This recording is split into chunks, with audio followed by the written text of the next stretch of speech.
ಇವತ್ತು ಕಾಂಗ್ರೆಸ್ಸು ಆಡಳಿತದಲ್ಲಿ ಇರ್ತಕ್ಕಂಥ ಹಿಮಾಚಲ್ ಪ್ರದೇಶ, ತೆಲಂಗಾಣ ರಾಜ್ಯ, ಎಲ್ಲ ರಾಜ್ಯಗಳಲ್ಲೂ ಸ್ಮಾರ್ಟ್ ಮೀಟರ್ ಇನ್ಸ್ಟಾಲೇಷನ್ ಕಾಸ್ಟ್ ಬಂದುಬಿಟ್ಟು ಮಾರ್ಕೆಟ್ ವ್ಯಾಲ್ಯೂ ನಾನು ಹೇಳ್ತಾ ಇದ್ದೀನಿ 900 ರೂಪಾಯಿ ಎಲ್ಲ ರಾಜ್ಯಗಳಲ್ಲಿ. ಆದರೆ ನಮ್ಮ ಕರ್ನಾಟಕದಲ್ಲಿ ಮಾತ್ರ ಏನು ಈ single phase smart meter cost 900 ರೂಪಾಯಿ ಮಾರ್ಕೆಟ್ ರೇಟ್ ಇದ್ದರೂ ಅದರ ಸ್ಪೆಷಲ್ ಟ್ಯಾರಿಫ್ ರೇಟ್ ಬಂದು 4,998 ರೂಪಾಯಿ ಬಾಟಾ ಪ್ರೈಸ್ ಥರ ಇಟ್ಟಿದ್ದಾರೆ. ಯಾರಿಗೂ ಕೂಡ 5,000 ರೂಪಾಯಿ ಅಂತ ಅನ್ನಿಸ್ಬಾರ್ದಲ್ಲ.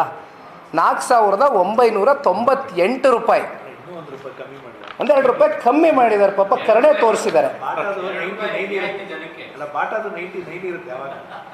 ದೊಡ್ಡ ಮನ್ಸು ಮಾಡಿದ್ದಾರೆ. ಮತ್ತು ಸಿಂಗಲ್ ಫೇಸ್ ಮೀಟರ್ 2 ಅಲ್ಲಿ ಮಾರ್ಕೆಟ್ ರೇಟ್ ಬಂದು 2,400 ರೂಪಾಯಿ, ಆದರೆ ಸರ್ಕಾರದ ರೇಟ್ ಬಂದು 9,000. ಮತ್ತು 3 ಫೇಸ್ ಮೀಟ್ರಿಗೆ ಹೋದರೆ ಮಾರ್ಕೆಟ್ ರೇಟ್ ಬಂದು 2,500 ರೂಪಾಯಿ, ಅವರ ರೇಟು ನಮ್ಮ ಸರ್ಕಾರದ ರೇಟು 28,000 ರೂಪಾಯಿ. 28,000 ರೂಪಾಯಿ.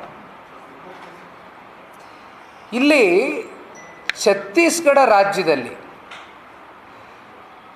ಇನ್ಸ್ಟಾಲೇಷನ್ ಚಾರ್ಜು 1 ರೂಪಾಯಿ ಕೂಡ ಗ್ರಾಹಕರ ಮೇಲೆ ಏರಿಲ್ಲ. 60 ತಿಂಗಳಲ್ಲಿ ಇವೆಲ್ಲ ರಾಜ್ಯಗಳಲ್ಲಿ ಮೇಂಟೆನೆನ್ಸ್ ಫೀ ಅಂತ ಮಂತ್ಲಿ ಏನು ಕಲೆಕ್ಟ್ ಮಾಡ್ತಾ ಇದ್ದಾರೆ ಕೇವಲ 57 ರೂಪಾಯಿ ಅಷ್ಟೇ. Only 57 rupees monthly maintenance charge plus installation charge 900 ರೂಪಾಯಿ. ಎಲ್ಲ ರಾಜ್ಯದಲ್ಲೂ ಈ ರೀತಿ ನಡೀತಾ ಇದೆ. ಆಯಿತು, ಈಗ ಹಿಮಾಚಲ್ ಪ್ರದೇಶಕ್ಕೆ ಬರೋಣ. ಅಲ್ಲಿ ನಿಮಗೆ ಮಂತ್ಲಿ ಮೇಂಟೆನೆನ್ಸ್ ಬಂದು 68.4 ರೂಪಾಯಿ, 57 ರೂಪಾಯಿ ಎಡ. ಎಲ್ಲ ರಾಜ್ಯದಲ್ಲೂ 57 ರೂಪಾಯಿ ಮಂತ್ಲಿ ಚಾರ್ಜಸ್ ಇದೆ. 900 ರೂಪಾಯಿ ಅಂತಕ್ಕಂಥದ್ದು ಸ್ಮಾರ್ಟ್ ಮೀಟರ್ ಇನ್ಸ್ಟಾಲೇಷನ್ನು ಎಲ್ಲ ಕಡೆ ಒಂದೇ ಥರ ಅದು ಪ್ರಕ್ರಿಯೆ ನಡೀತಾ ಇದೆ. ಅಗೇನ್ ತೆಲಂಗಾಣಕ್ಕೆ ಬಂದರೆ 66 ರೂಪಾಯಿ ಇದೆ ಮಂತ್ಲಿ ಮೇಂಟೆನೆನ್ಸ್. ಆದರೆ ನಮ್ಮ ರಾಜ್ಯದಲ್ಲಿ 120 ತಿಂಗಳಿಗೆ ಫಾರ್ 120 ಮಂತ್ಸ್ ಪ್ರತಿ ತಿಂಗಳು 71 ರೂಪಾಯಿ ಗ್ರಾಹಕರ ಮೇಲೆ ಇವತ್ತು ಒತ್ತಡವನ್ನು ಏರ್ತಕ್ಕಂಥದ್ದು. ಇದರಿಂದ 10 ವರ್ಷದಲ್ಲಿ